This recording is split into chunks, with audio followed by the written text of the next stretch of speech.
November 2017, the world heard an announcement that should have changed everything we thought we knew about the Great Pyramid of Giza. Scientists using advanced particle detection technology revealed the existence of a massive void hidden within the structure, a space roughly 30 meters long, positioned above the Grand Gallery, untouched for over 4,500 years. The discovery was published in Nature, one of the world's most prestigious scientific journals. The technology was proven. The data was peer-reviewed. The void was real. Yet instead of launching an immediate investigation to access this chamber, authorities quickly moved to downplay the discovery, restrict further research, and control the narrative about what this hidden space might contain. Why? What lies within this sealed chamber that warrants such careful management of information? And why, after one of the most significant archaeological discoveries of the century, has no one been allowed to look inside? Close your eyes and imagine standing before the Great Pyramid as the news breaks. For millennia, this monument has been studied, measured, theorized about, and explored. Every major chamber has supposedly been mapped, the ascending and descending passages documented. The King's Chamber, Queen's Chamber, and Grand Gallery all measured and analyzed. The pyramid has yielded its secrets, or so we thought, but this discovery suggests otherwise. Hidden within the massive stone structure, invisible to the naked eye, inaccessible through any known passage, lies a void large enough to hold secrets we can only imagine. The chamber sits approximately 15 meters above the Grand Gallery, that soaring corridor with its corbelled ceiling that has puzzled engineers for centuries. Its dimensions suggest deliberate construction, not a natural cavity or structural gap. Something was built here, then sealed, then hidden for 45 centuries. The announcement came from the Scam Pyramids project, an international collaboration that began in 2015. The team included scientists from Japan's Keck Particle Physics Laboratory, French researchers from the HIP Institute, and Egyptian partners from Cairo University and the Ministry of Antiquities. Their mission was to use non-invasive techniques to peer inside the Great Pyramid without drilling, excavating, or causing any damage to the structure. They employed multiple detection methods to confirm their findings. Morn detectors, which measure cosmic ray particles passing through matter, were placed both inside and outside the pyramid. These detectors work by tracking how muons, subatomic particles created when cosmic rays strike Earth's atmosphere, pass through different densities of material. Stone blocks absorb more muon. Empty spaces allow more to pass through. By measuring the patterns of muon detection from multiple angles, scientists can create three-dimensional maps of internal structures. The data was unambiguous. Where solid limestone should exist, the detectors showed a consistent void. Multiple independent detection teams confirmed the anomaly. Japanese researchers, using nuclear emulsion films placed inside the pyramid, detected the same void. French teams, using scintillator hodoscope detectors positioned outside, confirmed it. The probability that this was an error or natural variation in stone density was calculated at less than 1 in 3.5 million. The void's position is significant. It sits directly above the Grand Gallery, that enigmatic passage that climbs steeply through the pyramid's core. The Grand Gallery itself is an architectural marvel, nearly 9 meters high, with a corbelled ceiling that narrows as it rises, creating a cathedral-like space within the monument. Why such grandeur for a simple passageway? And why would the builders place another large chamber directly above it? The dimensions of the void are impressive. At approximately 30 meters long, it's comparable in size to the Grand Gallery itself. Its height and width remain uncertain.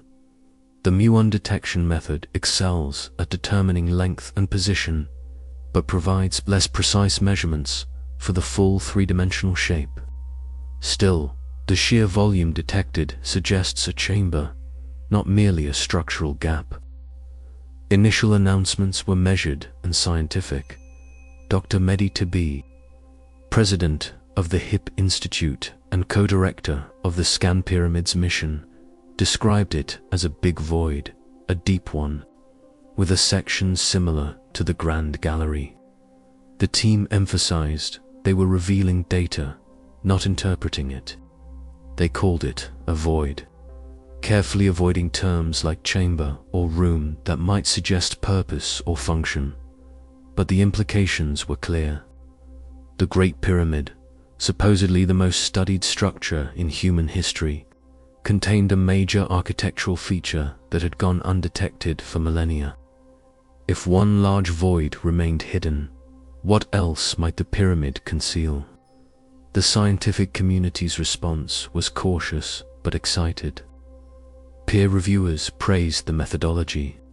The multi-detector approach in statistical rigor made the findings difficult to dispute. Yet there was also hesitation. Archaeologists, particularly Egyptologists, were less enthusiastic than the physicists. Questions arose about what the void represented, how it was accessed, and why it existed. Egyptian authorities' response was more concerning. Dr. Zahi, former Minister of Antiquities and Egypt's most prominent archaeologist, quickly dismissed the discovery's significance. He suggested the void might be merely a construction gap, not a deliberate chamber. Other officials echoed this interpretation, proposing it could be several smaller cavities, rather than a single large space. These explanations seemed designed to minimize rather than illuminate. If the void was a construction gap, why was it so large and regular? The ancient builders demonstrated extraordinary precision in their work. The idea that they would leave a massive cavity by accident strains credibility, and the suggestion of multiple smaller spaces contradicts the continuous nature of the muon detection data. More troubling was the immediate restriction on further investigation. The Scan Pyramids team requested permission to conduct additional scanning to better characterize the void's dimensions and potentially identify any internal features. Permission was denied. Proposals to use fiber optic cameras, similar to those that examined the so-called air shafts in 1993 and 2002, were rejected. The clear message was, no further investigation would be permitted. Why this resistance? The technology exists to explore the void without causing damage. Robotic cameras could be inserted through small holes drilled with surgical precision. Ground-penetrating radar could provide additional data. Yet authorities seemed more interested in controlling access than in discovering what lies. Within this pattern isn't new at Giza. The sealed doors, discovered in the Queen's chamber. Shafts remain unopened despite decades of public interest. The Osiris shaft beneath the causeway, with its mysterious flooded chamber, has never been properly excavated. Anomalies detected beneath the Sphinx in the 1980s and 1990s were dismissed without thorough investigation. Each discovery that might challenge established narratives about the pyramids, construction, and purpose faces similar barriers. The void's discovery should have been celebrated as a triumph of modern science revealing ancient secrets. Instead, it became another mystery suppressed, another truth hidden behind official denials and bureaucratic obstacles. The announcement made headlines for a few weeks, then faded from public consciousness, buried under the weight of institutional resistance. But the questions remain. What purpose does this void serve? Why was it sealed? What might it contain that makes authorities so reluctant to investigate? The answers lie hidden within 30 meters of empty space, waiting in darkness for someone brave enough to look. The discovery of the void forces us to reconsider everything we think we know about the Great Pyramid. If such a large feature could remain hidden for 45 centuries, what other secrets might the structure hold? The conventional narrative that the pyramid is simply a tomb, its chambers and passages all discovered and documented, suddenly seems incomplete. Perhaps the pyramid is not a simple structure with a straightforward purpose, but a complex design with multiple layers of meaning and function. Perhaps the chambers we know are merely the accessible ones, while others remain sealed, their contents and purpose known only to the builders who walked these passages 4,500 years ago. As you contemplate this discovery, this massive void hidden in plain sight within the world's most famous monument, consider what it represents. Not just an empty space, but a gap in our understanding. A reminder that ancient peoples possessed knowledge and capabilities that challenge our assumptions about technological progress. And perhaps most importantly, evidence that someone, somewhere, doesn't want us to discover what that knowledge was. The void waits, silent, hidden, sealed, 30 meters of mystery that could rewrite history if we're ever allowed to see what lies within. The discovery has been announced, but the real revelation remains locked away, guarded by authorities who seem more interested in maintaining comfortable narratives than pursuing uncomfortable truths. What are they hiding? And more importantly, why? To understand how we discovered a hidden chamber that remained concealed for 4,500 years, we must understand the technology that made it visible. Moen radiography represents a revolution in archaeological exploration, a method that allows us to see through solid stone without drilling a single hole or moving a single block. Yet this same technology that revealed the void also raises profound questions about what else we might find if we were allowed to look. Muons are elementary particles, similar to electrons, but about 200 times heavier. They rain down on Earth constantly, created when cosmic rays from deep space collide with molecules in our upper atmosphere. Every square centimeter of Earth's surface is struck by about 1 muon per minute. These particles possess remarkable penetrating power, passing through hundreds of meters of rock as if it were little more than fog. The key property that makes muons useful for archaeology is how they interact with matter. When muons encounter dense materials like stone, some are absorbed or deflected. Empty spaces allow more muons to pass through unimpeded.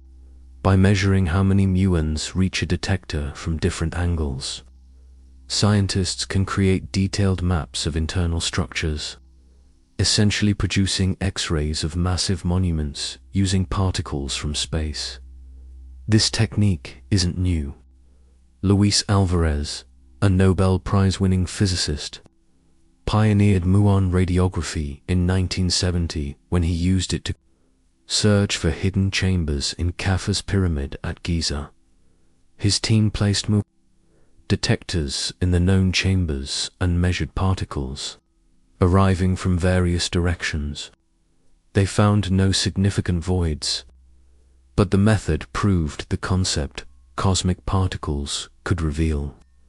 What lay hidden within ancient structures. The technology has advanced dramatically since Alvarez's early experiments.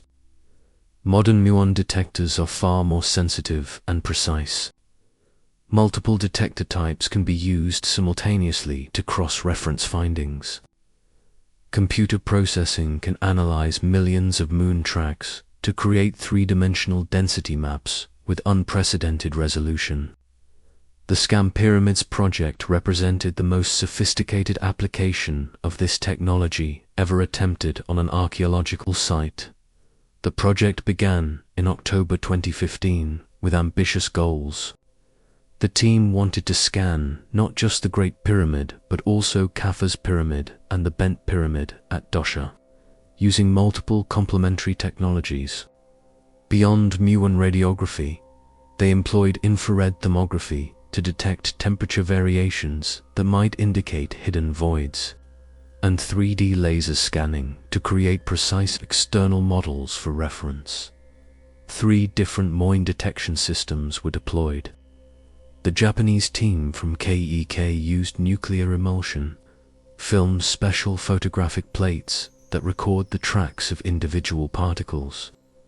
These films were placed inside the pyramid's known chambers, where they accumulated data over several months before being retrieved and analyzed.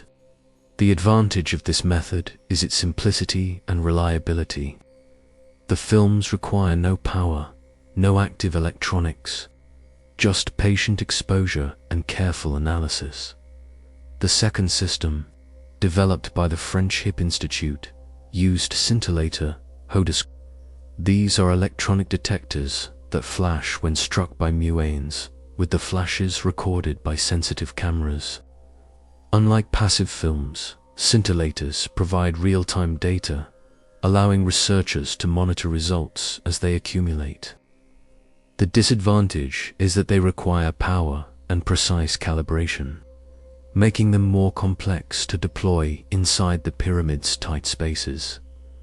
The third approach used gas detectors placed outside the pyramid. These measured muons that had already passed through the entire structure, providing a complementary perspective to the internal detectors. By combining data from all 3 systems, positioned at different locations and measuring from different angles, the team could triangulate the position and size of any anomalies with remarkable precision. The scanning process was methodical and time-consuming.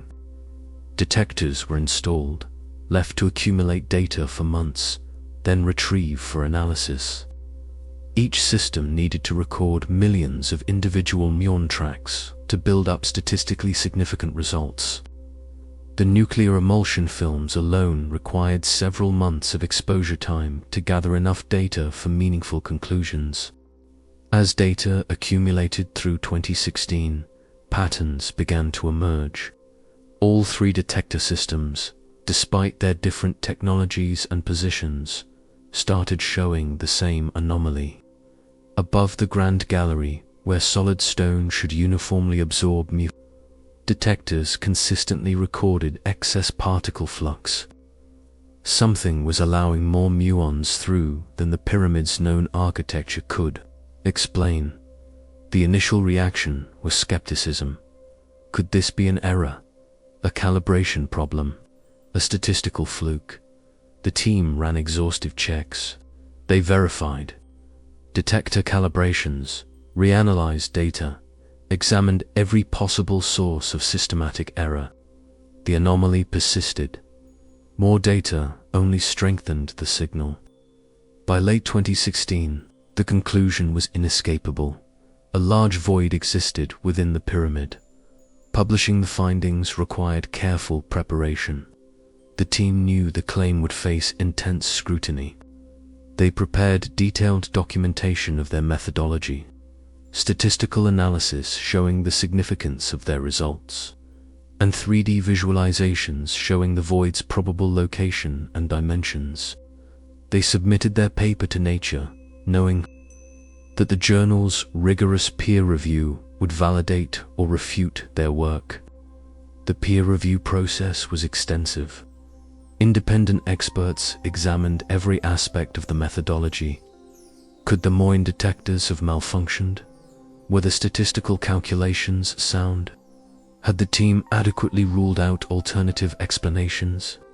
The reviewers found the work robust. In November 2017, Nature published the paper, lending scientific credibility to the discovery. But credibility didn't translate to access. Almost immediately, questions arose about what the void represented. Was it a chamber, a passage, a structural feature? The muon data could confirm the void's existence and roughly estimate its size, but it couldn't reveal details about its shape, whether it was empty or contained objects, or how it connected to the pyramid's known architecture. To answer these questions would require additional investigation. Modern robotics could explore the void with minimal invasiveness.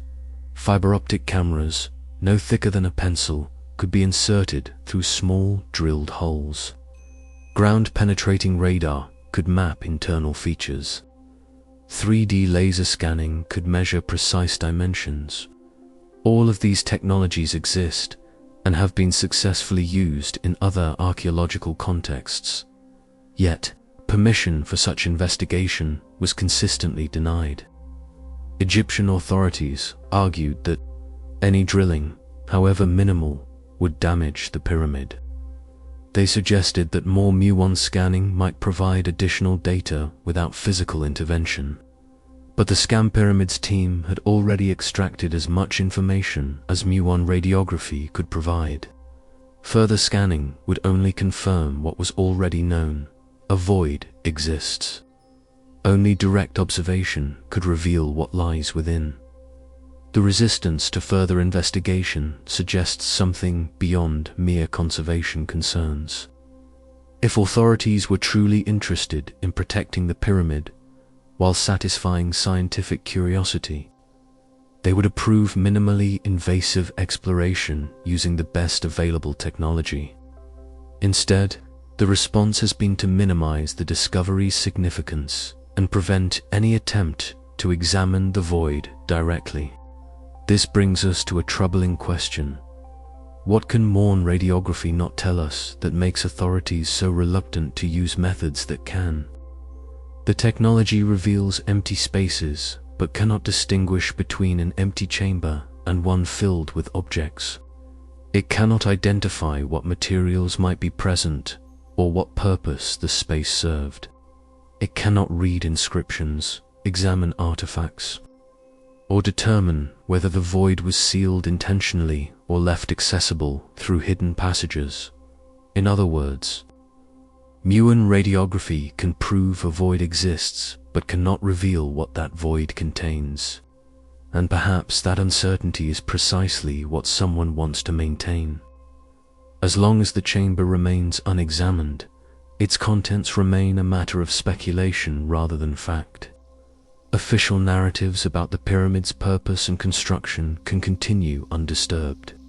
Uncomfortable questions about who built it, how, and why can be deferred indefinitely. The scanning revolution has given us the power to see through stone, to detect hidden spaces that no amount of traditional exploration could reveal. But it has also revealed the limits of technology when faced with institutional resistance. We can detect secrets, but we cannot compel their revelation. The void sits visible in the data, proven to exist beyond reasonable doubt, yet as inaccessible as if it had never been found. Consider what other secrets might be hiding within not just the Great Pyramid, but in ancient monuments worldwide. Muon radiography could scan the Sphinx, revealing whatever chambers might lie beneath its pores. It could examine the interior of other pyramids, mapping their internal structure completely. It could investigate ancient temples, megalithic sites, and mysterious constructions across the globe. But if the response to the Great Pyramid's void is any indication, such investigations will face resistance wherever they threaten established narratives. The technology exists to revolutionize our understanding of ancient construction and purpose.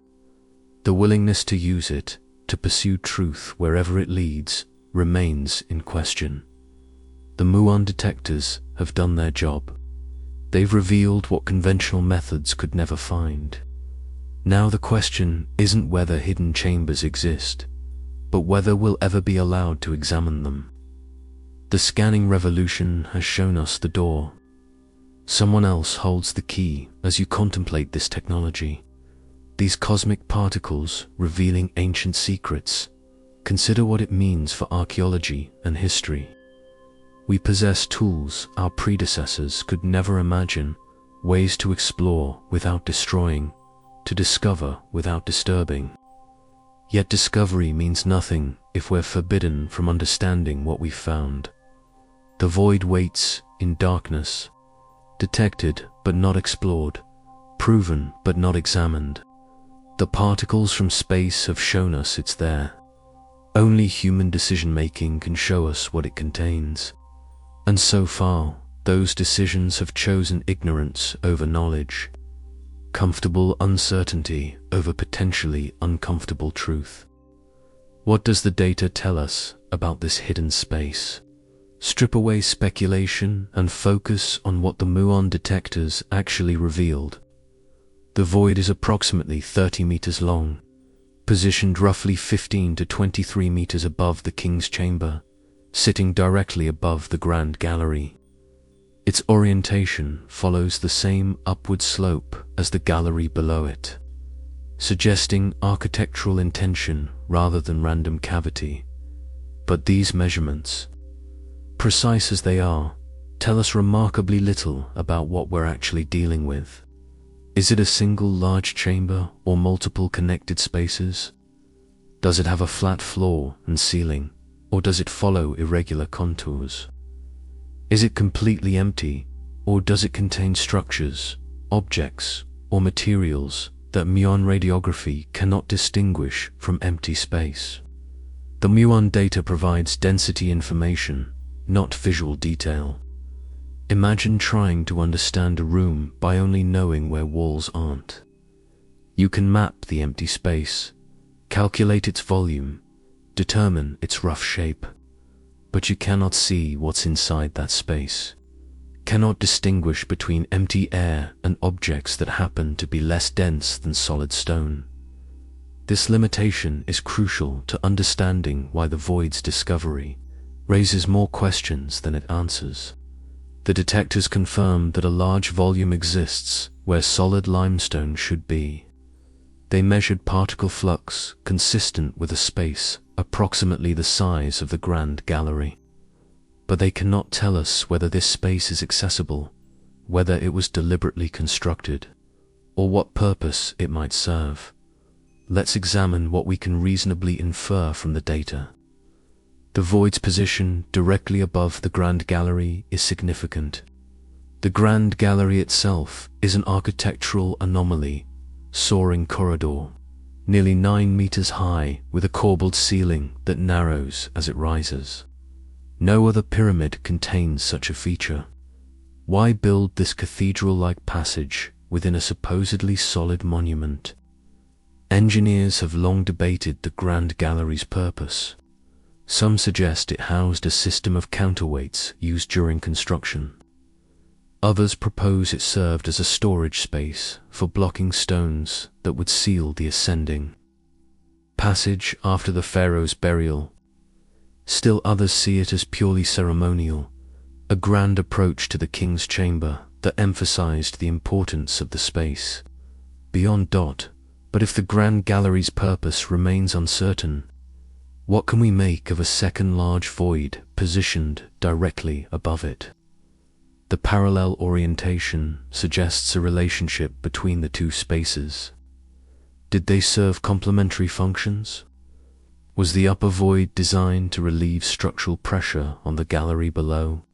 Or does the correlation hint at a design we don't yet understand?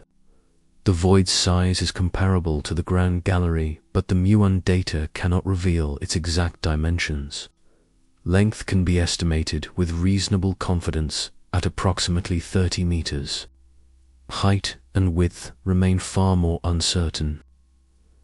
The detection method measures particle flux from various angles, allowing calculation of the void's overall volume and rough shape, but fine details remain elusive. This uncertainty extends to the void's internal architecture. Does it have finished walls like the king's chambers, precisely cut granite, or rough-hewn surfaces like some of the pyramid's service passages? Are there internal features, shelves, niches that the Moine detectors cannot resolve? The technology that revealed the void's existence cannot answer these questions. One particularly intriguing aspect is the void's apparent isolation. No known passage connects to it. The Grand Gallery's upper end opens to the horizontal passage leading to the king's chamber.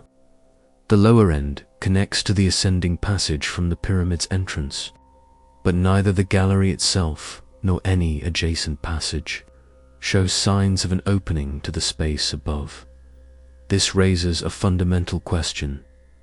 Was the void deliberately sealed, or was it never meant to be accessible? If sealed, when was it closed? After something was placed inside, or was sealing part of the original construction? If never accessible, what purpose could it serve? A structural void to reduce weight above the Grand Gallery seems possible, but why make it so large and precisely aligned? Consider the implications of deliberate sealing. The pyramid's known chambers, the king's chamber, queen's chamber, and subterranean chamber can all be reached from the entrance, even if some passages were blocked after construction. But a completely sealed chamber, with no passage connecting it to the accessible parts of the pyramid, suggests a different intention. Perhaps the builders wanted something hidden not just from tomb robbers, but from everyone. A space that could only be discovered by future civilizations with technology to see through solid stone. This seems fantastical, yet the void's existence proves that such complete concealment is possible. For 4,500 years, millions of visitors walked through the pyramid's passages. Countless scholars measured and studied its chambers, and no one suspected this large space existed. The void's vertical position is also significant. It sits higher in the pyramid than the king's chamber, closer to the apex. Ancient Egyptian religious beliefs associated height with importance and divine connection. The journey through the pyramid's passages leads upward from the descending passage to the ascending passage, through the Grand Gallery to the king's chamber. Does the void represent a level beyond even this ultimate destination? Some researchers have proposed that the void might explain anomalies in the pyramid's construction that have puzzled engineers. The so-called relieving chambers above the king's chamber, 5 stacked spaces designed to distribute weight, might connect to the void in ways we haven't detected. The Grand Gallery's unusual height might be necessary to accommodate structures that extended upward into what we now know is a larger void. But these theories remain speculation. Without direct observation, we cannot know whether the void's interior shows signs of construction and finishing, or whether it's merely a rough cavity. We cannot know whether it contains objects or stands empty. We cannot even definitively prove it's a single unified space, rather than a series of smaller connected voids. The temperature within the void is another unknown. Infrared thermography, conducted by the Scan Pyramids team, detected thermal anomalies in various parts of the pyramid, suggesting air circulation through unknown passages. Does air flow through the void? If so, it might connect to the pyramid's ventilation system or to undiscovered passages. If not, it has remained sealed and stagnant for millennia. This brings us to a crucial point. The void is not necessarily empty. Moon detectors measure density. Solid limestone is very dense.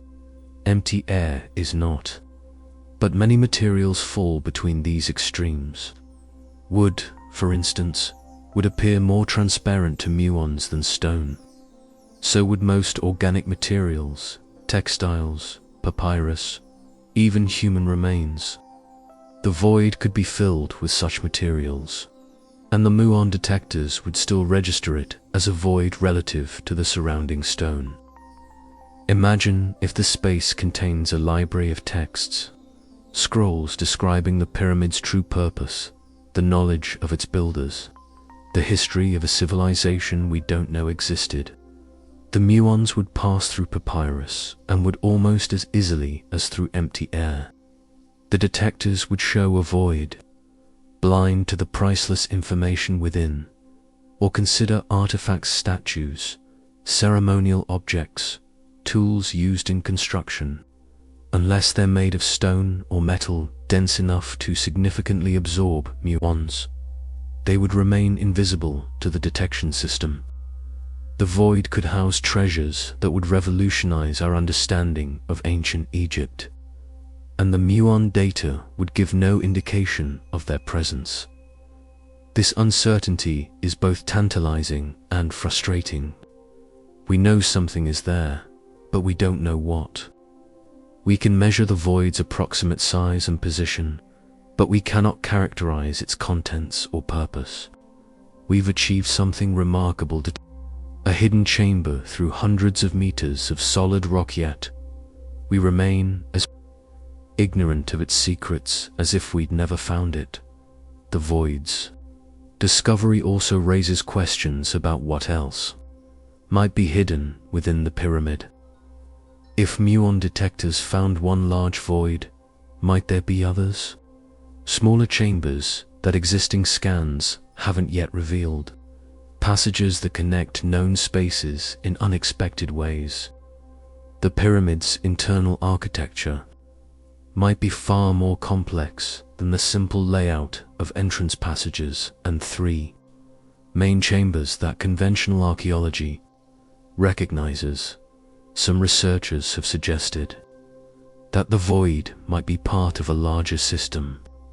Perhaps it connects to the theorized chambers beneath the Sphinx, or to a network of passages extending under the Giza Plateau. Radar surveys have hinted at subsurface anomalies, but systematic exploration has been consistently prevented. The void above the Grand Gallery might be merely the most obvious feature of a hidden architecture we've barely begun to map. But all of this remains speculation. The hard data from the muon detectors gives us position, approximate size, and orientation. Everything else, purpose, contents, construction method, historical significance, remains unknown. We found a void, not answers, and perhaps that's why authorities seem content to leave it unexplored. A void can mean anything. It supports any theory without contradicting established narratives. But once you look inside, once you see what's actually there, you must deal with the reality of the discovery. If that reality challenges fundamental assumptions about who built the pyramid, how and why, some might prefer to leave those questions unasked. The void sits in darkness, detected but not seen, measured but not understood.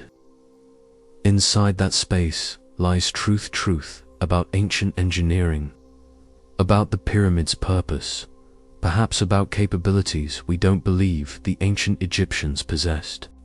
The muon detectors have shown us where to look.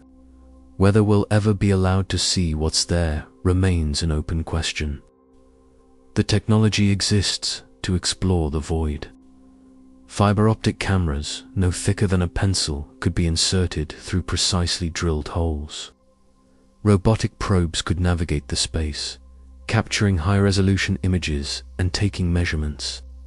Ground-penetrating radar could map internal features before any physical intrusion. We possess every tool necessary to examine this hidden chamber without causing significant damage to the pyramid structure. Yet nearly 7 years after the void's discovery, no such exploration has occurred. No cameras have been inserted. No additional scanning has been approved. No detailed investigation has been permitted. The official explanation is preservation, that any drilling, however minimal, would damage an irreplaceable monument. But this explanation crumbles under scrutiny when we examine what has and hasn't been allowed at Giza. In 1993, a robot named Aputu, built by German engineer Rudolf Gantenbrink, was sent up the southern shaft of the Queen's Chamber. This shaft, barely 20 centimeters square, was drilled through by the robot's camera equipment. The drilling was approved. The exploration was permitted. What Gantenbrink found a limestone block with copper fittings that appeared to be made international headlines. 9 years later, in 2002, another robot called the Pyramid rover drilled through that door during a live television broadcast. The National Geographic Special Pyramid Secrets showed millions of viewers as the robot's drill bit penetrated the stone. Behind the first door lay a small chamber and another door. The drilling was approved. The broadcast was permitted. Yet the discovery led nowhere. No further exploration was authorized, and those doors remain sealed. So the Egyptian authorities have approved drilling in the pyramid before. They've allowed robotic exploration of tight spaces. They've even permitted live television coverage of invasive procedures. Yet, when it comes to the void above the Grand Gallery are far more significant. Discovery suddenly, preservation concerns become insurmountable.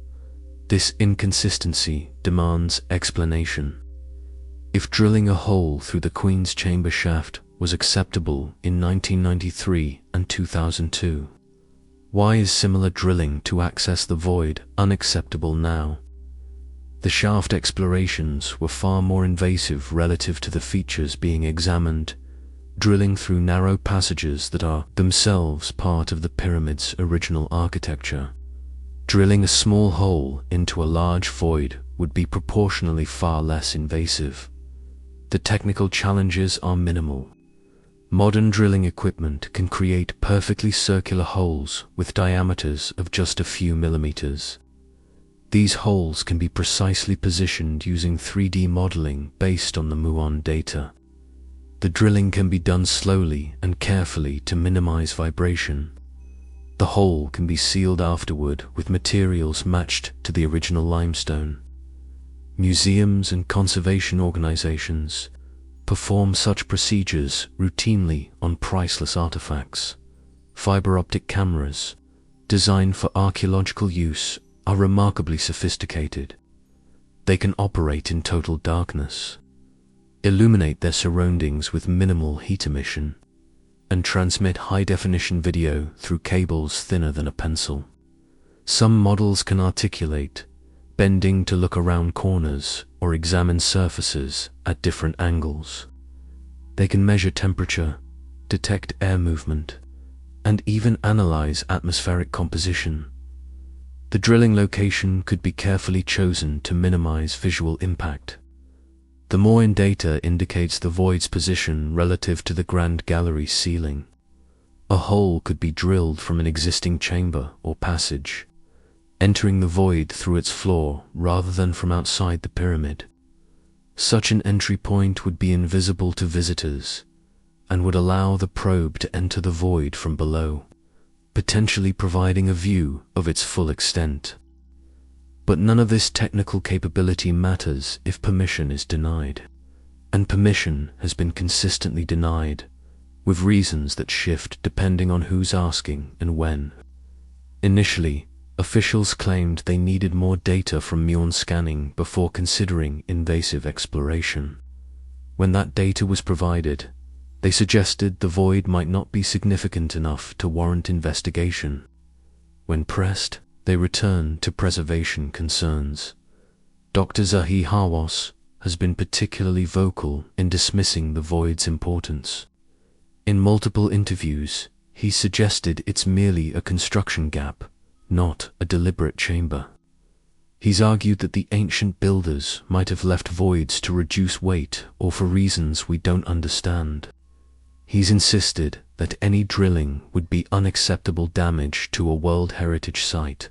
Yet, Hawass himself has supervised drilling projects at Giza. During his tenure, holes were drilled into various structures for camera inspections. Ground-penetrating radar surveys were conducted. Even excavations that removed tons of sand and debris were approved. The preservation argument seems selectively applied permissible when the investigation aligns with conventional narratives, forbidden when it might challenge them. The UNESCO World Heritage designation adds another layer of complexity. The Giza necropolis is protected under international agreements that require preserving its outstanding universal value. Any intervention must be justified by demonstrating that potential knowledge gained outweighs any risk to the monument's integrity. In theory, this protection ensures proper stewardship. In practice, it gives authorities another reason to prevent exploration. But consider what we're protecting. The pyramid has endured 4,500 years of weathering, earthquakes, and human interference. Its outer casing stones were stripped away centuries ago to build Cairo's mosques. Visitors have carved graffiti into its passages. Previous explorers have drilled, excavated, and even used explosives in their investigations. The idea that drilling a single carefully positioned hole represents unacceptable damage seems inconsistent with the monument's actual history. Moreover, not investigating the void carries its own risks. The pyramid structure is not static. Stone settles, shifts, and degrades over time. Climate change is affecting the monument. Temperature fluctuations cause expansion and contraction. Moisture seeps into cracks. Pollution accelerates erosion. Whatever exists within the void is vulnerable to these same forces. Delaying investigation increases the risk that whatever secrets it holds might be lost. There's also the matter of precedent. If authorities refuse to investigate significant discoveries like the void, what message does that send about future archaeology? When technology reveals something unexpected, should we examine it or ignore it? Should we pursue knowledge or maintain comfortable assumptions? The decision about the void sets a standard that will affect archaeological practice far beyond Giza. Some researchers have suggested alternative approaches that might overcome bureaucratic resistance. What if the investigation was framed not as drilling into the pyramid, but as a structural assessment? Engineers could argue they need to understand the void's nature to evaluate the pyramid's stability. This practical justification might be more palatable to authorities than pure archaeological curiosity. Another approach might involve international collaboration. If multiple countries and institutions jointly requested access, if UNESCO itself pushed for investigation, Egyptian authorities might find it harder to refuse. The discovery was made by an international team, Japanese, French, and Egyptian researchers working together. Perhaps that same collaborative spirit could overcome resistance to further exploration. Technology might also provide solutions. Muon tomography is improving rapidly. Next-generation detectors might be able to provide more detailed information about the void's interior without any physical intrusion. If they could determine whether objects are present or characterize the space's architecture with greater precision, it might either satisfy curiosity or make the case for physical exploration even more compelling. But these alternatives all assume good faith that authorities genuinely want to balance preservation with discovery, that their resistance stems from legitimate caution rather than deliberate obstruction. The pattern of responses to the void's discovery suggests otherwise. Every proposal has been rejected. Every request for additional investigation has been denied. Every attempt to characterize the space more fully has been blocked. This leads to an uncomfortable conclusion. Someone doesn't want us to know what's in the void. The reasons might be mundane bureaucratic inertia, funding limitations, genuine if excessive caution about preservation. Or they might be more concerning fear that discoveries might challenge established timelines, disrupt tourism narratives, or reveal knowledge that powerful interests prefer remain hidden. Consider what might happen if cameras entered the void and found something unexpected. Not treasure, the pyramid has been thoroughly looted, and valuable objects wouldn't have been left in an inaccessible chamber. But what if they found evidence of construction techniques that shouldn't exist in 2500 BCE, or inscriptions that contradict the conventional attribution to Khufu, or architectural features that suggest purposes beyond burial? Such discoveries would create enormous pressure for reinterpretation. Academic careers built on the current understanding of pyramid construction would face challenges. Egypt's tourism industry, which markets the pyramids as tombs of pharaohs, would need new narratives. International Egyptology, with its carefully constructed timeline and attribution system, would face uncomfortable questions. Perhaps it's simpler to leave the void unexplored. A mystery can be managed. Speculation can be dismissed. But hard evidence, whatever it reveals, must be confronted. And maybe, just maybe, those who control access to the pyramid prefer mystery to truth. The access problem isn't technical. We have the tools. It isn't about preservation. We've drilled before and can do so safely. It's about willingness, about whether discovery matters more than maintenance of established narratives, about whether we're brave enough to look inside spaces we weren't supposed to know existed. The void waits. The technology sits idle, and the questions pile up like sand against the pyramid's walls, unanswered and apparently unwelcome. We've found the chamber. We know it's there. But knowing it exists and understanding what it contains are separated by a gap that technology alone cannot bridge. The gap of institutional permission, bureaucratic approval, and official willingness to pursue truth wherever it leads. That gap might be wider than the void itself. Without access to the void, we cannot know what it contains, but we can examine what's possible, what's likely, and what authorities might fear discovering. The theories range from mundane construction, features to revolutionary revelations that would rewrite our understanding of ancient Egypt. Each possibility carries implications that might explain the resistance to investigation. The most conservative explanation is that the void serves a structural purpose. Ancient builders might have incorporated it to reduce weight above the Grand Gallery, preventing the corbelled ceiling from collapsing under the pressure of millions of tons of stone above. This theory has merit. The pyramid contains other relieving spaces, most notably the 5 chambers above, the king's chamber designed specifically to distribute weight away from that critical room. But this explanation faces challenges. The relieving chambers above the king's chamber are relatively small, stacked horizontal spaces with massive granite beams forming their ceilings.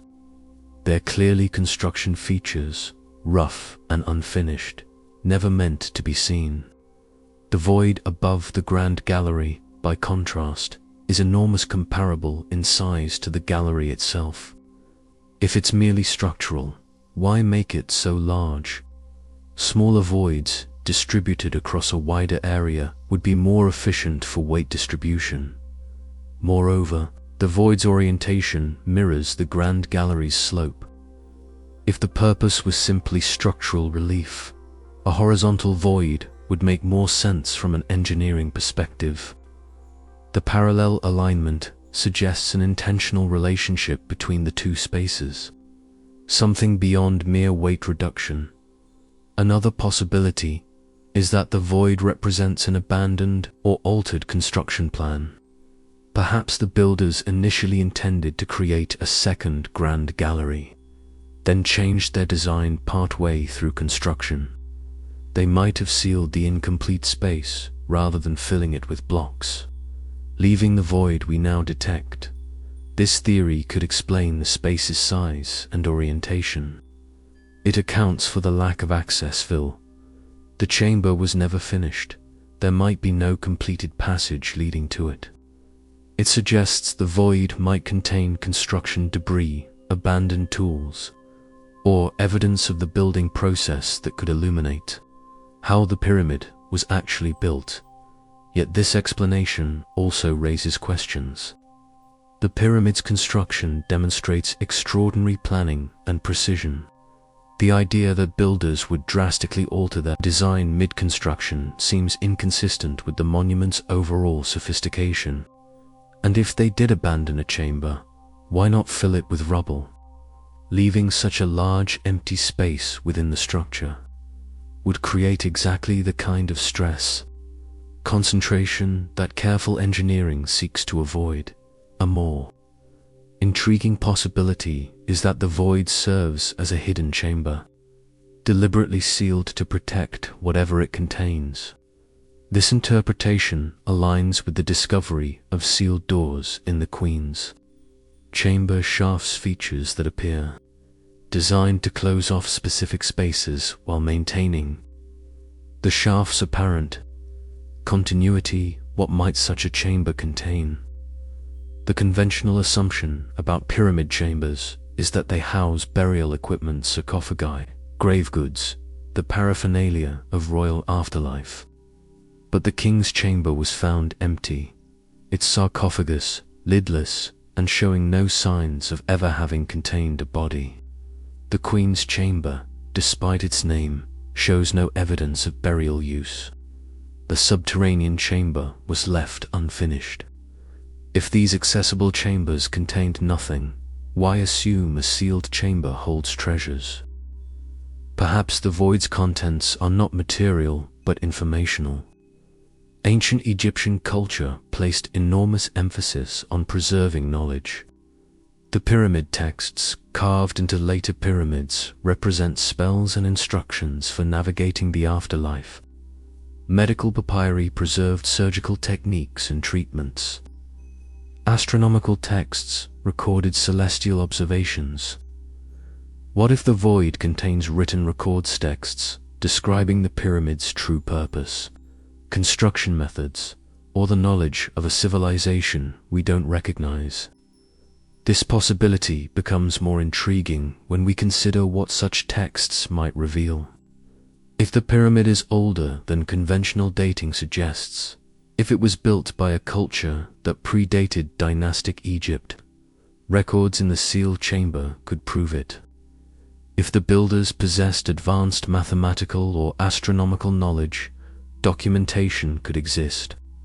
If the monument served purposes beyond burials, an observatory, a repository of measurements, a monument encoding cosmic information, the void might contain the construction manual.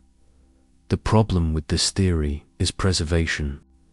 Papyrus degrades over millennia, especially in enclosed spaces where humidity can fluctuate. Even under ideal conditions, organic materials deteriorate. Yet we have recovered papyri thousands of years old from Egyptian tombs and dry desert contexts. If the void has remained perfectly sealed, if no moisture has entered, texts within might have survived. Another possibility involves the pyramid's astronomical alignments. The shafts from the kings and queens' chambers point to specific stars as they appeared around 2500 BCE. The void's position and orientation might serve a similar function, a space designed for observing or marking celestial events that could only be seen from that precise location. Within the pyramid, this astronomical interpretation suggests the void might contain equipment or features related to observation, perhaps reflective surfaces to direct light from specific angles. perhaps markers or inscriptions indicating key dates or stellar positions. Perhaps the space itself, when accessed at certain times, provides views or effects that demonstrate advanced astronomical knowledge. Some researchers have proposed even more radical theories. Christopher Dunn, in his book The Giza Power Plant, argues that the pyramid functioned as a machine for generating energy, with its chambers and passages serving as resonance cavities and ducts for chemical reactions.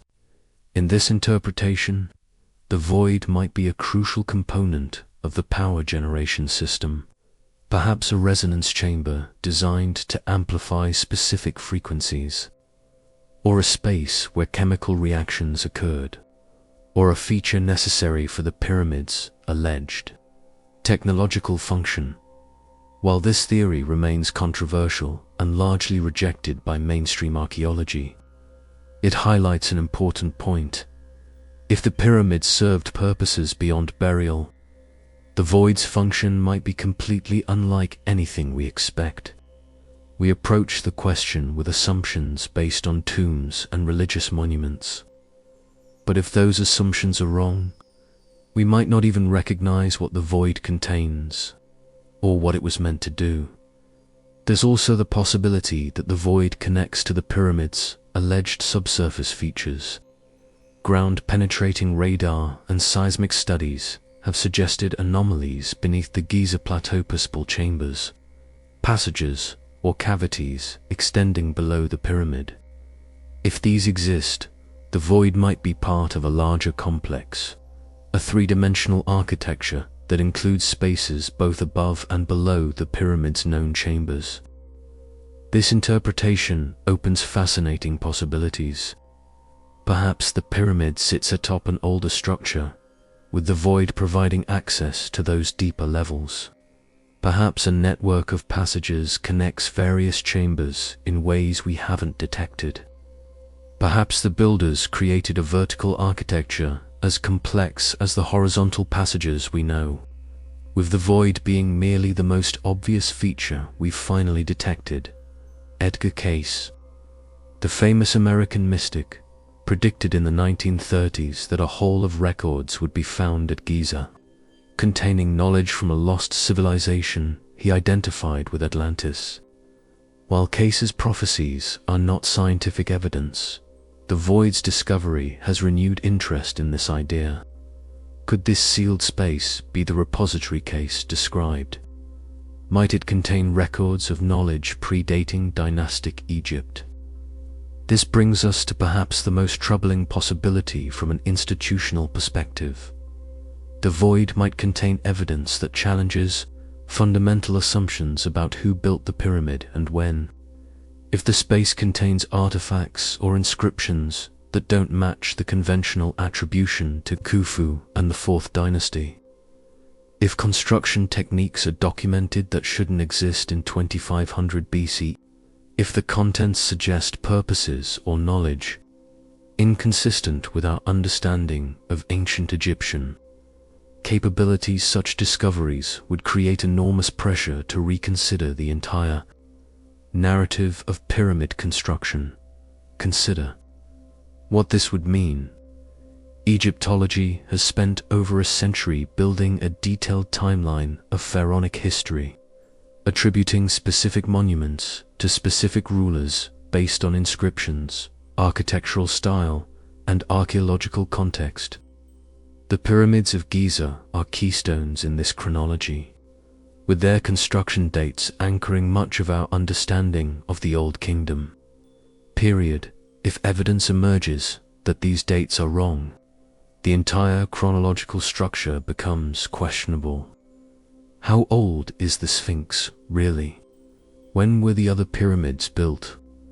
Did dynastic Egypt inherit these monuments from a predecessor culture? These questions become impossible to dismiss if physical evidence from a sealed chamber contradicts established timelines. The tourism implications alone might justify suppression. Egypt's economy depends heavily on visitors coming to see the tombs of the pharaohs. If the pyramids turn out to be something else, Sif, they're older. If they served different purposes, if they were built by people we don't recognize, the marketing narrative collapses. New stories would need to be crafted, new interpretations provided. The comfortable certainty that draws millions of visitors would give way to uncertainty and debate. There's also national pride to consider. Egypt claims the pyramids as the achievement of Egyptian civilization, evidence of ancient Egyptian genius and capability. If the monuments actually predate Egyptian culture, if they were inherited rather than built by the pharaohs, this claim weakens. The pyramids become mysteries again, their builders unknown, their construction unexplained. But perhaps the most profound implication involves human history itself. We tell a story of steady progress from primitive origins to complex civilization, from simple tools to advanced technology.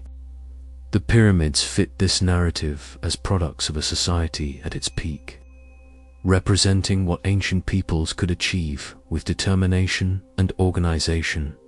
If the pyramids, or the void within them, suggest capabilities beyond what we attribute to 2500 BCE, this narrative of progress falters. Perhaps ancient peoples possessed knowledge we've lost. Perhaps civilizations rise and fall in cycles rather than progressing linearly. Perhaps our ancestors were more capable than we assume, and history is a story of forgetting as much as remembering. These possibilities might explain the resistance to investigating the void. As long as it remains unexplored, we can speculate without consequence. But once cameras enter that space, once we see what's actually there, we must deal with the implications of the discovery. If those implications challenge everything we think we know, some might prefer the uncertainty of ignorance to the disruption of truth. The void holds answers. We know it exists. We've measured its size and position, but what it contains, whether mundane construction features, lost knowledge, revolutionary evidence, or something we cannot yet imagine, remains hidden in darkness. And perhaps, for now, that's exactly how some want it to remain. The void above the Grand Gallery is not the first hidden chamber discovered at Giza, nor is it the first discovery that authorities have chosen to downplay or restrict from further investigation. To understand the pattern of response to the 2017 announcement, we must examine the history of discoveries at the pyramid, complex, and how they've been handled or suppressed over the decades. In 1993, Rudolf Gantenbrink's robot Uput 2 made international headlines when it discovered what appeared to be a sealed door blocking the southern shaft of the Queen's chamber. The limestone block with 2 copper fittings looked deliberately placed, suggesting something beyond lay hidden. The discovery generated enormous public interest. Major news organizations covered the story. Scholars debated its significance. It seemed inevitable that further exploration would quickly follow. But Gantenbrink's contract with the Egyptian Antiquities Organization was abruptly terminated. He was denied further access to the pyramid. Official statements suggested his discovery was being overhyped, that the door was merely a construction feature of no particular significance. 9 years passed before authorities permitted additional investigation, and when they finally did, it was under tightly controlled conditions that raised as many questions as they answered. The 2002 exploration, broadcast live by National Geographic, showed a robot drilling through the door to reveal a small chamber and another door beyond. The broadcast ended there. No further investigation was authorized.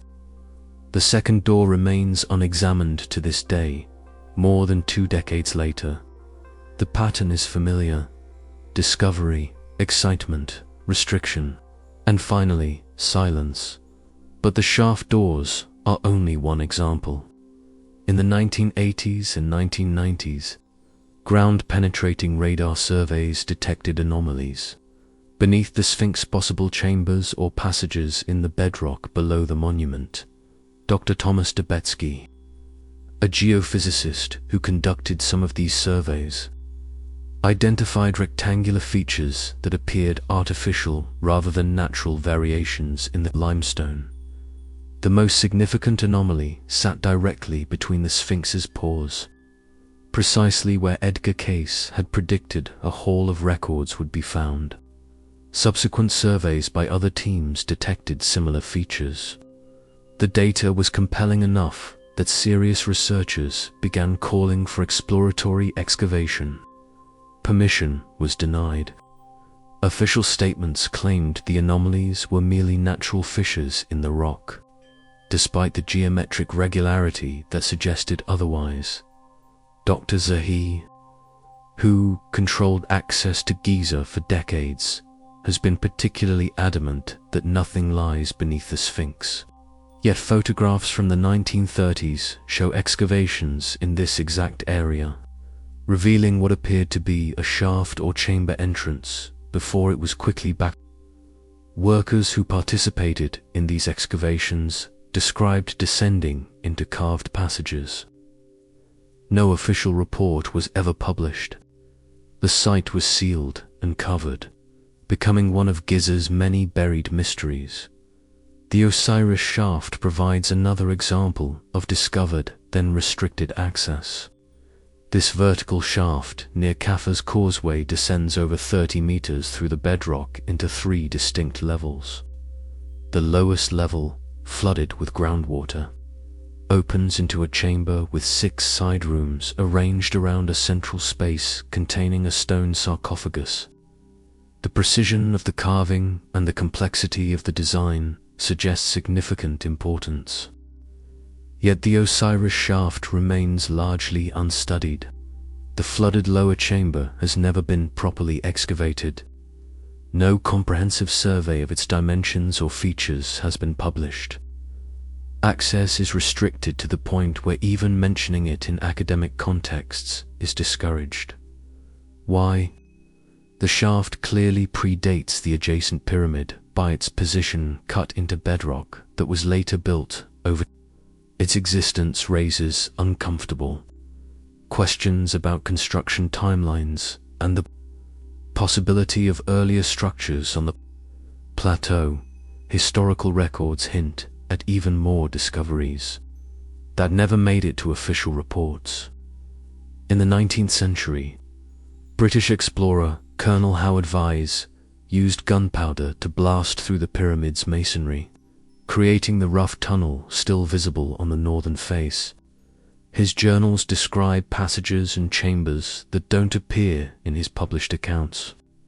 Some researchers suggest he found features he was instructed not to report, discoveries that conflicted with the narrative his sponsors expected.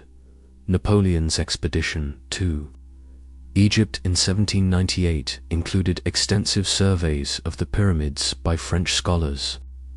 Their detailed maps show passages and chambers that no longer appear in modern plans. Some of these features were dismissed as errors by later archaeologists, but the French surveyors were highly skilled, and their maps of other Egyptian monuments proved accurate. What happened to the features they documented at Giza? Arab historians from the medieval period described the Great Pyramid very differently from modern accounts. Al-Makrizi, writing in the 15th century, mentions inscriptions that covered the pyramid's outer casing before it was stripped away. He describes passages that led to chambers full of wonders that explorers found and then sealed again. These accounts are dismissed as legend, yet they were written when the pyramid's casing was still largely intact, and when knowledge of its interior might have been more complete than today. The pattern extends beyond Giza. At Saqqara, ground-penetrating radar has revealed extensive tunnel networks beneath the Step Pyramid complex. Some of these tunnels appear to connect to chambers that have never been excavated. Access to investigate these features systematically is consistently denied. The official explanation is preservation. Yet selected excavations of less controversial features proceed without hindrance. At Abydos, the Assyrian presents similar mysteries. This massive underground structure of megalithic blocks sits far below the Temple of Seti I above it. Its architecture doesn't match any known Egyptian style. Its construction technique, massive granite blocks, fitted together with extraordinary precision, has no parallels in conventional Egyptian work. Yet the structure is dated to Seti I's reign based on the temple above it. Despite the obvious architectural discrepancy, some researchers argue the Assyrian is far older. That Seti I built his temple over a pre-existing structure he considered sacred. Attempting to study the Assyrians' construction methods or obtain samples for advanced dating techniques meets resistance. The accepted attribution and dating are not to be questioned. Regardless of physical evidence that might suggest otherwise, these examples establish a pattern. Discoveries that challenge conventional narratives face obstacles that discoveries supporting those narratives do not. When radar detects chambers that might confirm expected tomb features, excavation proceeds. When radar detects anomalies that might suggest unknown architecture or older construction, access is restricted. The response to the void follows this established pattern precisely. The discovery was significant enough that it couldn't be completely suppressed. The peer-reviewed publication in Nature and the international team involved made ignoring it impossible. But authorities immediately moved to minimize its importance and prevent further investigation. The void was described as possibly just a construction gap, not worth the risk of invasive exploration. This selective approach to investigation reveals underlying priorities. Preservation is claimed as the reason for restriction, yet preservation concerns seem to apply only to certain types of discoveries. The true priority appears to be preservation of narrative rather than preservation of monument. As long as discoveries fit the accepted story of pyramid construction, tombs built by Khufu and his successors using known techniques, investigation proceeds. When discoveries threaten that story, obstacles appear. Consider what this pattern implies about our understanding of ancient Egypt. If authorities have been selectively permitting only certain investigations while blocking others, our knowledge is systematically biased. We know what we've been allowed to discover, while potentially revolutionary findings remain unexplored. The history we've reconstructed might be incomplete or even fundamentally wrong, shaped more by institutional gatekeeping than by objective investigation of all available evidence. The historical context also reveals how much knowledge might have been lost. Each generation of explorers has had access to features their successors could not examine. Early Arab explorers entered passages later sealed or destroyed. 19th century adventurers found chambers later back. Each era's discoveries were filtered through the interpretive frameworks of the time, with information that didn't fit those frameworks often dismissed or unreported. We pride ourselves on modern scientific archaeology, on methodical documentation and evidence-based interpretation, yet the pattern of selective investigation at Giza suggests that bias and gatekeeping remain powerful forces. The void's discovery should have been celebrated as a triumph of non-invasive technology revealing ancient secrets. Instead, it became another entry in the long list of Giza mysteries that authorities prefer remain unexplored. This history raises a troubling question. How many other discoveries have been made and quietly suppressed? If radar can detect chambers beneath the Sphinx, but investigation is prevented, If shaft doors are drilled through on live television, but subsequent exploration is forbidden. If a massive void can be proven to exist, but access denied, what else might be hidden, not by ancient builders, but by modern gatekeepers? The void above the Grand Gallery exists within this historical context. It's not an isolated anomaly meeting resistance, but rather the latest in a long series of discoveries that challenge convenient narratives and face institutional obstruction.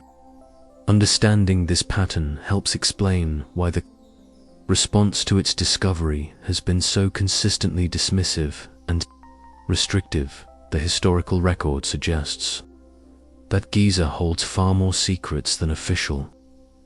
Archaeology acknowledges some of these secrets lie in spaces we've detected but cannot access. Others might remain hidden, awaiting technologies or political changes that will permit their discovery. Still others might have been found and deliberately concealed, their evidence destroyed or hidden in archives we're not allowed to examine. The void is real. The Moine data proves it exists.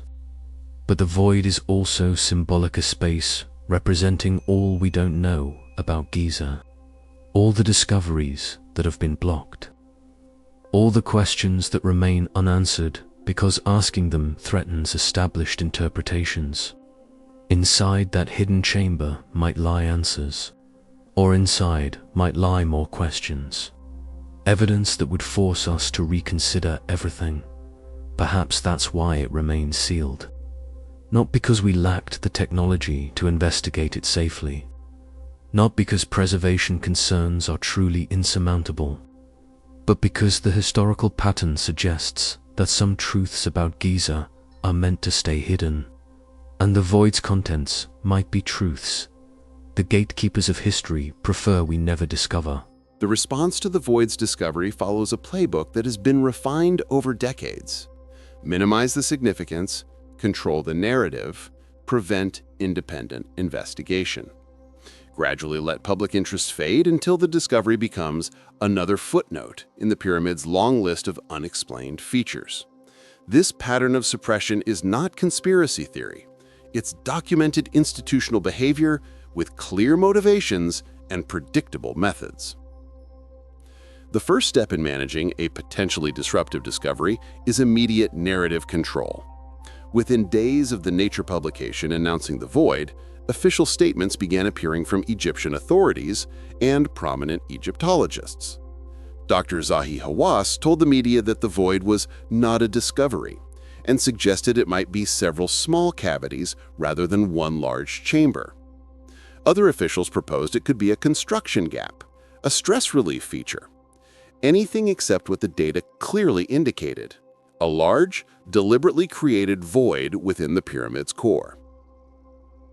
This response contradicts the scientific process. When peer-reviewed research reveals something unexpected, the appropriate response is to design additional studies to characterize it better. Instead, authorities immediately moved to interpretation management, offering explanations that downplayed significance before any additional investigation could occur. The message was clear: this discovery doesn't matter, and we won't be studying it further. The second step is restricting access to independent researchers. The Scan Pyramids team, having successfully demonstrated their technology and made a verified discovery, naturally wanted to continue their work. They proposed additional scanning to better characterize the void's dimensions. They suggested complementary technologies that could provide more detailed information. Every proposal was denied. The team was effectively prevented from building on their own discovery. This restriction extends to all independent researchers. Multiple groups have proposed minimally invasive techniques to explore the void. Fiber optic cameras, acoustic imaging, even advanced muon detectors that might reveal more detail about the space's interior. None have received permission. The bottleneck isn't technology or methodology, but bureaucratic gatekeeping that ensures only approved investigations proceed. The Egyptian Ministry of Antiquities, now renamed the Ministry of Tourism and Antiquities, a telling combination of departments, controls all access to Giza. Their permit system requires detailed proposals, extensive documentation, and financial guarantees. But even when researchers meet all requirements, permission can be denied without explanation. Appeals are rarely successful. The system is designed to give authorities absolute control over what questions can be asked and what investigations can proceed. This centralized control has intensified in recent years. Dr. Zahi Hawass, despite no longer holding an official government position, maintains enormous influence over archaeological policy. His public dismissals of discoveries he doesn't approve carry weight with authorities. His insistence that the void is insignificant becomes official policy regardless of what the scientific data indicates. One man's interpretation, backed by institutional power, trumps peer-reviewed research by international teams. The economic motivations for this control are significant. Tourism is Egypt's second-largest source of foreign currency, generating billions of dollars annually. The pyramids are the crown jewel of this industry, marketed as the tombs of pharaohs with a clear, understandable narrative that attracts millions of visitors. Any discovery that complicates this story, suggesting the pyramids are older than claimed, built by unknown peoples, or serving purposes beyond burial, risks disrupting a carefully crafted tourism product. Consider what would happen if investigation of the void revealed evidence that challenged the pyramid's conventional dating. Tour guides would need retraining. Educational materials would require revision. The simple story of Khufu's tomb, built in 2500 BCE, would become a complex debate about unknown builders and uncertain purposes. Tourist interest might actually increase due to renewed mystery, but the tourism infrastructure built around certainty and simple answers would face disruption. There's also national pride at stake. Egypt claims the pyramids as the achievement of ancient Egyptian civilization, evidence of the nation's historical greatness. Government rhetoric frequently references this glorious past, connecting modern Egypt to the pyramid builders as direct cultural descendants. If the pyramids turn out to predate dynastic Egypt, if they were built by a civilization that later disappeared or was displaced, this connection weakens. The monuments become mysteries rather than achievements, question marks rather than exclamation points. Academic careers and reputations also factor into suppression. Egyptology, as a discipline, has spent over a century building an elaborate chronology of pharaonic history. The Great Pyramid is a keystone in this structure, with its construction attributed to Khufu's reign based on limited evidence, primarily a few painted marks in sealed chambers that some researchers question. If new evidence contradicts this attribution, entire careers built on the conventional timeline face challenges. Academics have little incentive to support investigations that might overturn established interpretations. Peer review systems favor incremental additions to accepted knowledge rather than revolutionary reinterpretations. Young researchers who question fundamental assumptions about pyramid construction face difficulty getting published, obtaining funding, or securing academic positions. The institutional structure rewards conformity and punishes challenges to orthodoxy. This creates a self-reinforcing system. Only researchers who accept conventional narratives receive access to sites. Their investigations, constrained by those narratives, produce results that confirm expectations. Evidence that might contradict established timelines or attributions is dismissed as anomalous, or reinterpreted to fit existing frameworks. The circle closes, creating an archaeology that validates itself while excluding contrary data. The void's discovery threatened to break this circle. Independent physicists, using objective technology, found something that shouldn't exist according to conventional understanding. The discovery was published in a prestigious journal outside the archaeology establishment. The international team included Japanese and French researchers not dependent on Egyptian academic approval. For a moment, the normal control mechanisms failed. The response has been to reassert control through other means. If authorities cannot prevent the discovery from being published, they can prevent any follow-up investigation. If they cannot deny the void exists, they can deny its significance. If they cannot stop international researchers from making discoveries, they can ensure those discoveries lead nowhere by blocking further access.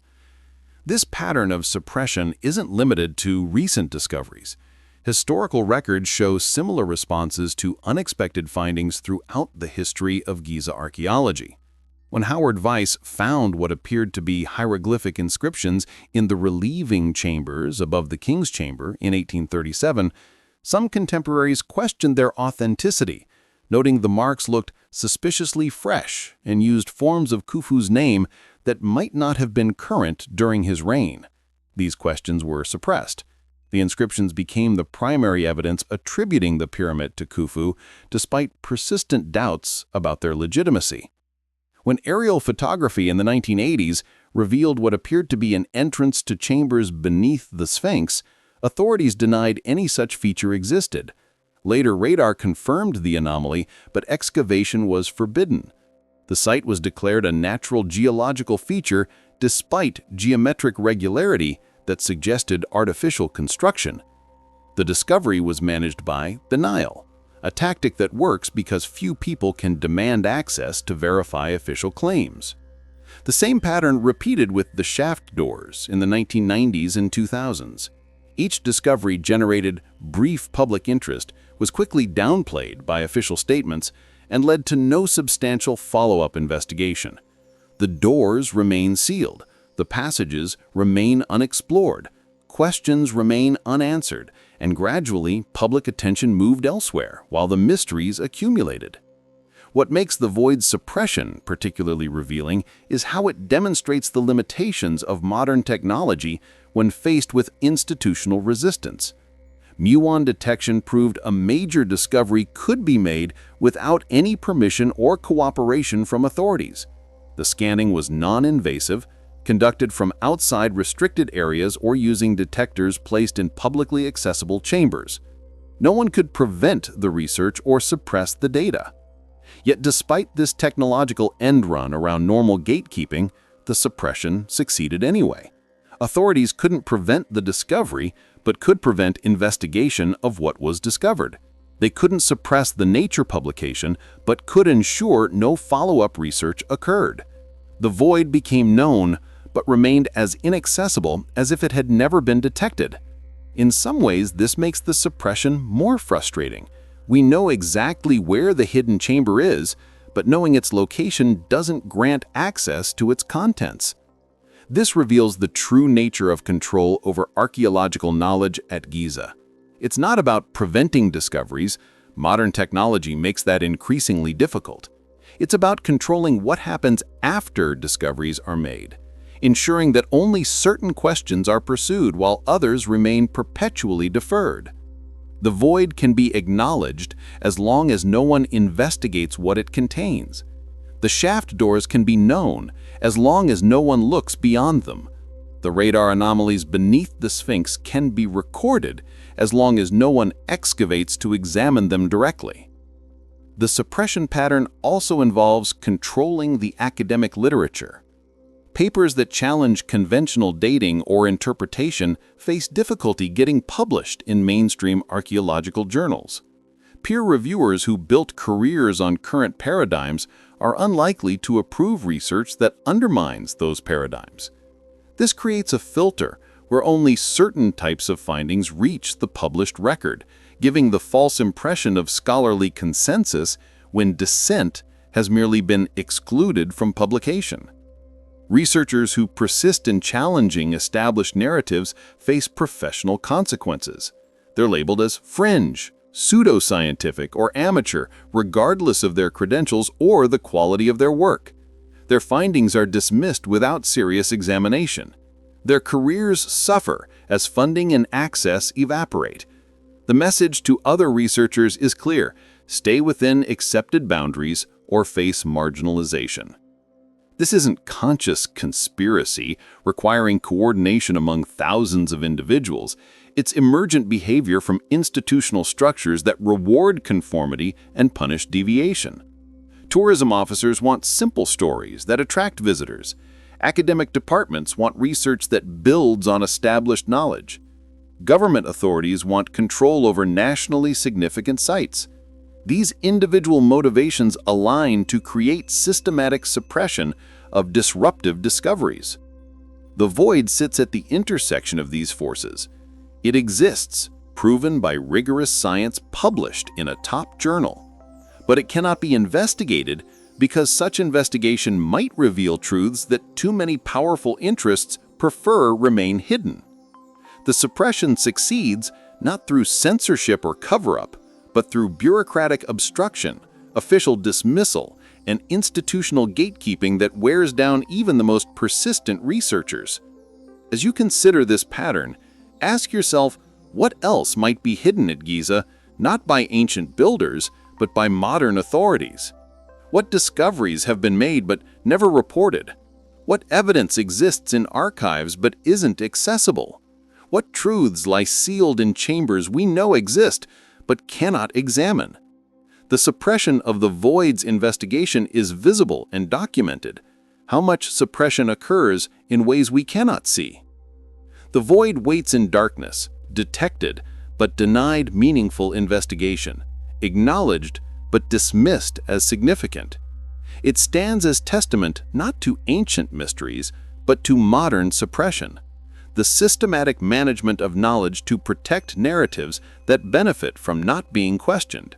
7 years have passed since the void's discovery was announced to the world. In that time, no camera has entered the space.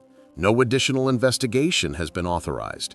No meaningful progress has been made toward understanding what this massive chamber contains or why it was built. The void remains as hidden as it was for the previous 4,500 years, despite our knowing exactly where it is and possessing every tool necessary to explore it safely.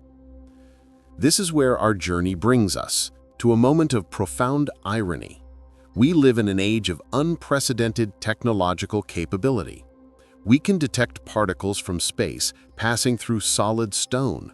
We can map internal structures without moving a single block. We can peer into hidden chambers using cameras thinner than a pencil. Yet all this capability means nothing when faced with institutional refusal to permit its use. The void story is ultimately not about ancient mysteries, but about modern choices. The mystery of what lies within that sealed space is maintained not by the ingenuity of ancient builders, but by the decisions of contemporary gatekeepers. We could know what's inside. We choose not to look. And that choice reveals as much about us as any discovery could reveal about the pyramid's builders. What are we really protecting by refusing to investigate? The standard answer is the monument itself, that drilling even a tiny hole represents unacceptable damage to a World Heritage Site.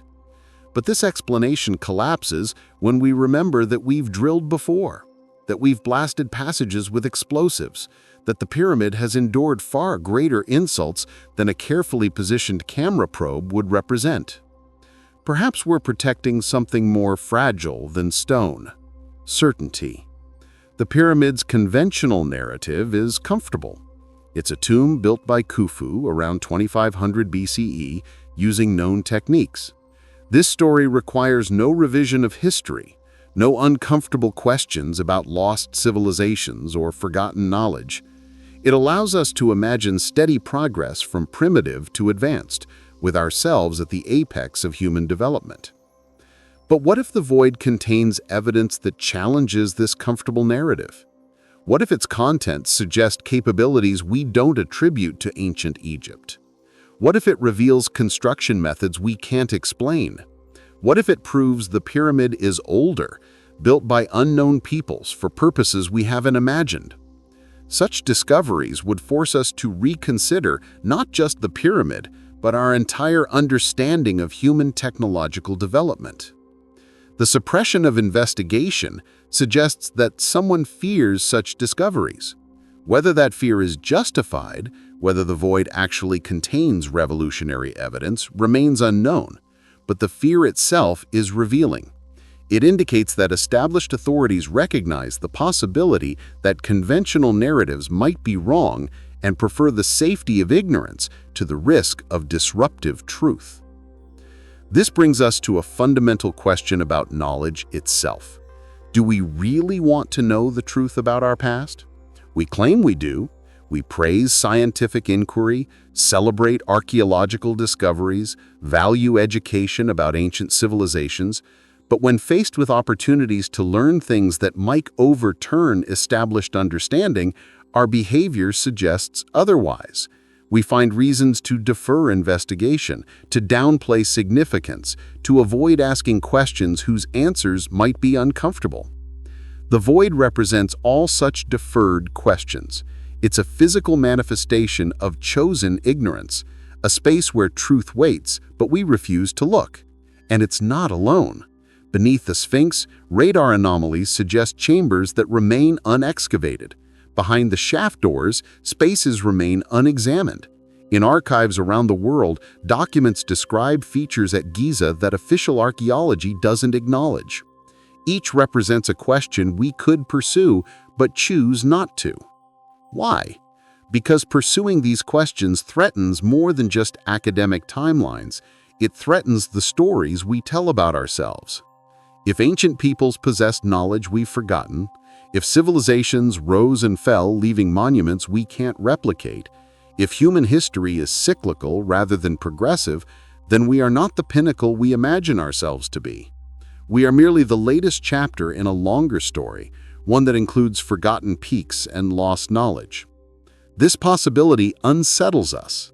We prefer to think we're smarter than our ancestors, that progress is linear, that each generation stands on the shoulders of those before to see farther and understand more. Evidence of ancient sophistication challenges this comforting narrative. It suggests that knowledge can be lost, that civilizations can fall from heights we haven't reached, that we might be recovering wisdom rather than discovering it for the first time. The void could contain evidence relevant to these larger questions, or it might not.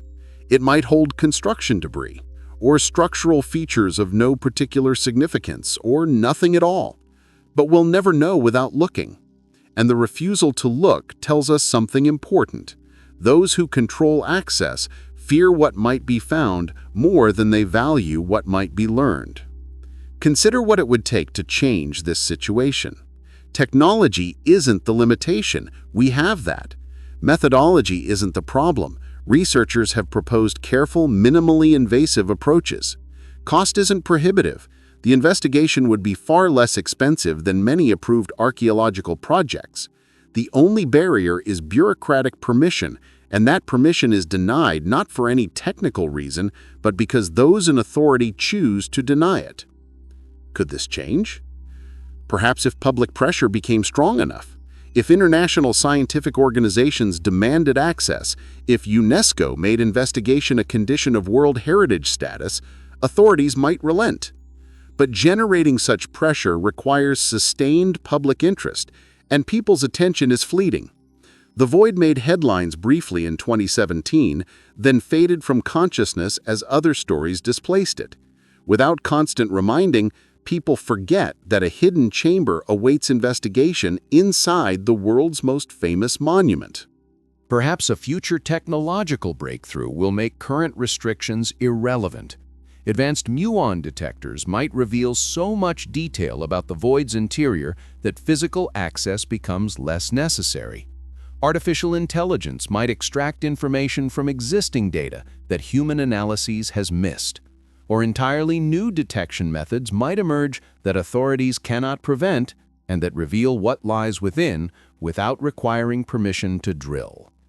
But relying on future technology is a way of deferring rather than confronting the core issue. We know something important exists, we can investigate it safely, and we choose not to because institutional powers prefer mystery to potential disruption. This isn't about capability, it's about willingness, and the unwillingness speaks volumes. The void's story also raises questions about democracy and knowledge. Who owns the past? The pyramids are Egypt's to control as a sovereign nation. but they're also humanity's heritage, monuments that belong to human history regardless of modern borders. Does Egypt have the right to prevent investigation that could benefit all human understanding? Do researchers have the right to demand access to nationally significant sites?